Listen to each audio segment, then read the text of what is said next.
अस्सलाम वालेकुम मोअज़्ज़ज़ नाज़रीन, सोलर में पेश आने वाले एक बड़े मसले का आज एक हल पेश करने जा रहे हैं मोअज़्ज़ज़ नाज़रीन, जिसको हम एक काफ़ी अरसे से फेस कर रहे थे, जिसका डायरेक्ट असर जो है वो हमारे एंड यूज़र पे हो रहा था। जैसा कि मैं आपको डिटेल से बताता चलूँ कि हमारे इन्वर्टर जो है वो रियल टाइम शेयरिंग पे होते हैं। तो जब हमारा जो है वो लोड मिसाल के तौर पे 1000 वाट का चल रहा हो तो 400 वाट हमारे सोलर से आ रहे हों, तो होना यूँ चाहिए कि 400 वाट वो सोलर से ले और 600 वाट वापडा के साथ शेयर करे, या अगर आप बैटरी प्रायोरिटी रखते हैं तो बैटरी से शेयर करे। लेकिन हकीकत में कुछ यूँ नहीं हो रहा होता। हकीकत में यूँ हो रहा होता है कि जब आपकी जो है वो 50% से कम सोलर की पावर जाती है तो वो मुकम्मल तौर पे सोलर को छोड़ देता था और वापडा को जो है वो लोड पे चलाना शुरू कर देता था मोअज़्ज़ज़ नाज़रीन, जिससे आपको हकीकी मायनों में आप सोलर से फ़ायदा नहीं उठा पाते थे। यानी कि आपका जो वापडा है वो आपका इन्वर्टर जो है वो उसको गैर ज़रूरी तौर पे साथ साथ यूज़ कर रहा होता था। इसके अलावा इन्वर्टर के अंदर जो है वो उसके सर्किट को जो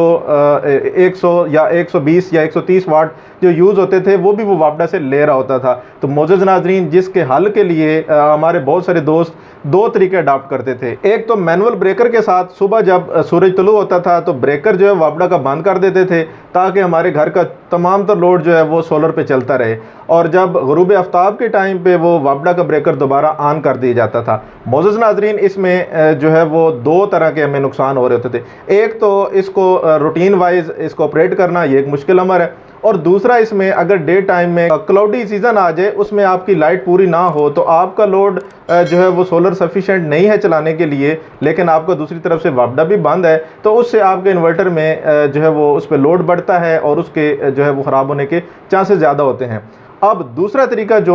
हमारी ऑडियंस यूज़ करती थी या हमारे बहुत सारे दोस्त, वो ये कि साइनो टाइमर लगा देते थे। मिसाल के तौर पे उसमें टाइम सेट कर दिया कि सुबह 8 बजे खुद से वापडा जो है वो बंद हो जाए और शाम को 6 बजे दोबारा वो अनेबल हो जाए। तो टाइमर भी सेम, उसमें सिर्फ एक फैसिलिटी थी कि आपको खुद से ऑन ऑफ नहीं करना पड़ता था। लेकिन डे टाइम में अगर आपका क्लाउडी वेदर हो तो उसमें अगर आपको वापडा की शेयरिंग की ज़रूरत पड़े तो भी आप नहीं कर पाते थे। तो मोअज़्ज़ज़ नाज़रीन, जिसके हल के लिए आज हम आपको SDO डिवाइस के बारे में मुतारफ़ कराएंगे, जो कि एक मुकम्मल ऑटोमेशन तरीके से आपके सिस्टम के अंदर वापडा की फीडिंग कराएगा। मिसाल के तौर पे जिस वक्त आपके इन्वर्टर को या आपके सोलर सिस्टम को वापडा की ज़रूरत है उसी टाइम जो है वो ये वापडा शेयरिंग कराएगा, उसके अलावा कट ऑफ रखेगा। मिसाल के तौर पे इसमें आपको ब्रेकर और साइनो टाइमर नहीं लगाना पड़ेगा। सिंपल SDO डिवाइस आप लगा के आप फुली ऑटोमेशन तरीके से जो है वो अपने इन्वर्टर को वापडा शेयरिंग करा सकते हैं। इसमें आपकी SDO डिवाइस के अंदर एक जो है वो फीचर अलग ऐड किया गया है, जैसे कि आपको हमारी बहुत सारी वीडियो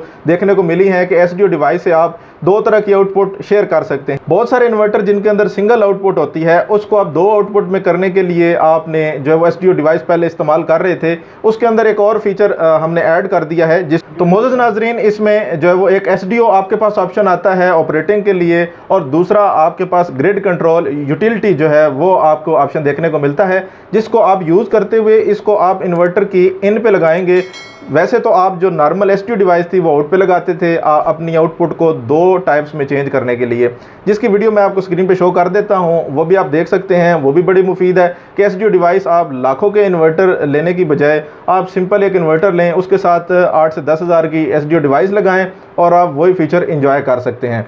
और अब आज जो मैं आपको फीचर इसका बताने जा रहा हूँ ये ग्रिड फीडिंग का है। तो इसको मोअज़्ज़ज़ नाज़रीन आपने इनपुट पे लगाना है, जिससे ये होगा कि ये जो आपके इन्वर्टर की जो वापडा इन है उसको कंट्रोल करेगा और बवक्त ज़रूरत सिर्फ आपके इन्वर्टर को वापडा फराहम करेगा, वैसे कट ऑफ रखेगा। इसमें दो तरह के फ़ायदे होने वाले हैं। एक तो आपका लोड जो है वो सोलर से मुकम्मल तौर पर चलता रहेगा, किसी किस्म की वापडा की जो है वो इसमें यूजेज नहीं होगी। उसके अलावा इन्वर्टर की जो अपनी पावर कंजप्शन है वो वापडा से वो नहीं लेगा। तो मोअज़्ज़ज़ नाज़रीन, ये सिस्टम हमने कुछ अर्सा पहले यहाँ पर इंस्टॉल किया था, तो अभी एक डिवाइस हमने SDO और लगा के आपको डेमोस्ट्रेशन के लिए यहाँ पर जो है वो इंस्टॉल की है। जैसा कि आप देख सकते हैं कि ये नीचे वाली SDO डिवाइस जो है वो आउटपुट के ऊपर लगी हुई है, यानी इस इन्वर्टर की एक आउटपुट को दो अदद आउटपुट में जो है वो कन्वर्ट कर रही है। जैसे कि मैंने पहली वीडियो में भी आपको बताया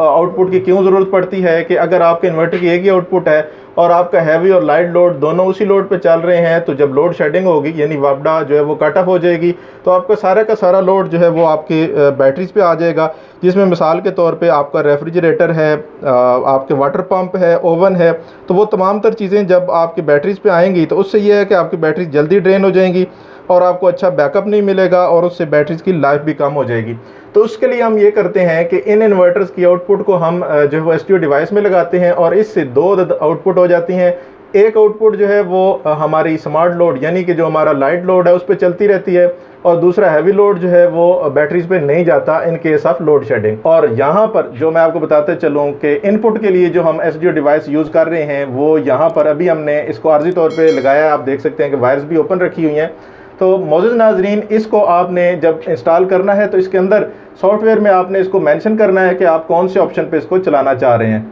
तो जैसा कि आप देख सकते हैं कि ये आपकी जो है वो single to dual output device पे है और यहाँ पर ये ग्रिड कंट्रोल पे है। तो इसको आपने जो डिवाइस आपने इनपुट पे लगानी है यानी वापडा की शेयरिंग को रोकने के लिए, उसको आपने ग्रिड कंट्रोल पे रखना है। अब बात आती है कि इसको आपने कनेक्ट कैसे करना है। तो सिंपली आपने इसकी तमाम तर जो ये आप वायर देख रहे हैं, ये 6 वायर इसकी इन पुरानी एसडीओ डिवाइस अगर आपकी लगी है तो उसके ऊपर लगा देने हैं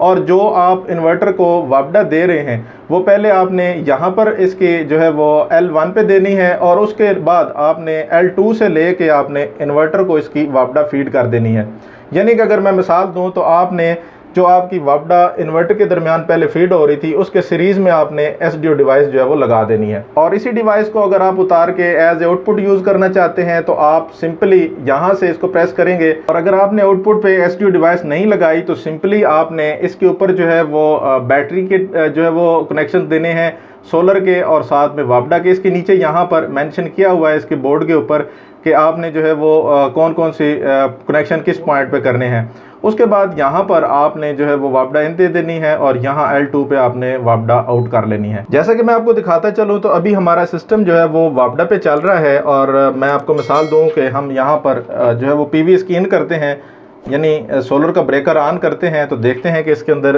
क्या कुछ चेंजेस आपको देखने को मिलती हैं। तो यहाँ पर आप देख सकते हैं कि इसकी वापडा जो है वो आपको देखने को मिल रही है, मुकम्मल तौर पे कट ऑफ हो चुकी है और अब आपका इन्वर्टर तमाम तर लोड जो है वो सोलर से चला रहा है। और मौजूद नाजरीन, एसडीओ को मजीद प्रिसाइज तरीके से डेवलप किया गया है और इसके अंदर 5 जबरदस्त फीचर नए डाले हैं, जिसमें सबसे खास फीचर जो है वो इसकी डिजिटल तौर पर सेंसिंग है कि किस टाइम पे आपके इन्वर्टर को वापडा की जरूरत है। यानी ये फुली ऑटोमेशन तरीके से जो वापडा की जरूरत है इन्वर्टर के लिए वो फुलफिल करेगा। इसके अलावा नॉर्मली जो इन्वर्टर की अपनी यूजेज होती है, जो इन्वर्टर को 160 या 150 वाट पे इन्वर्टर का सर्किट चल रहा होता है वो नॉर्मली वापडा से ले रहा होता था। ये बहुत सारे इन्वर्टर्स में ये प्रॉब्लम जो है वो कॉमन देखने को मिलता था कि ये वापडा शेयरिंग में रियल टाइम शेयरिंग नहीं कर पा रहे होते थे। यानी कि जो कंपनीज क्लेम करती हैं कि हमारे इन्वर्टर जो है वो रियल टाइम शेयर कर रहे होते हैं, हालांकि ऐसा हकीकत नहीं था। तो इस वजह से जब हमारा सोलर की पावर सफिशिएंट नहीं होती थी तो वापडा से शेयरिंग की बजाय हमारा तमाम तरह का लोड जो इन्वर्टर थे वो वापडा पे शिफ्ट कर देते थे, बजाय इसके कि वो जितनी कुछ सोलर से पावर जनरेट हो रही होती थी वो उतनी लें, बाकी वो वापडा से लें, ऐसा हकीकत में नहीं करते थे। जिससे ये होता था कि एंड यूजर जो हमारे क्लाइंट हैं जो सोलर इंस्टॉल करवाते हैं उनको नुकसान हो रहा था। यानी कि अगर उनके घर पे जो है वो 300 वाट का जो है वो सोलर दे रहा है, 700 वाट उन्हें जो है वो वापडा से लेने चाहिए थे, तो इन्वर्टर जो है वो 300 उसके जो है वो रिफ्यूज करके 1000 वाट का लोड डायरेक्ट जो है वो आपका वापडा पे चलाना शुरू कर देता था। इससे ये था कि मुकम्मल तौर पर अगर मैं कहूँ कि सोलर से फायदा नहीं उठा पा रहे थे हमारे क्लाइंट जितने भी थे। तो एसडीओ को अगर आप इनपुट पे लगाते हैं तो ये चूंकि आपके वापडा में आपके सॉरी इन्वर्टर में वापडा को जाने से रोक देता है और जिस वक्त ये ऑटोमेटिक तौर पे सेंसिंग कर रहा होता है कि जिस वक्त आपके जो इन्वर्टर को जरूरत है उस वक्त सिर्फ वापडा देता है। जैसा कि मैंने आपको अभी डिमोन्स्ट्रेट करके दिखाया, अगर जरूरत नहीं है तो ये वापडा को कट ऑफ रखता है। इससे ये होता है कि आपके लोड में शेयरिंग में वापडा नहीं जाती और आप सोलर से भरपूर तौर पर फायदा उठाते हैं। और दूसरे नंबर पे इसका आता है डिले टाइम। इसमें हमें यह प्रॉब्लम देखने को मिलता था कि जब हम हाई टॉर्क वाली या हाई सर्ज वाली कोई चीज ऑन करते थे, मिसाल के तौर पे पानी वाली मोटर हम ऑन करते थे, तो उससे हमारी जो एसडीओ डिवाइस है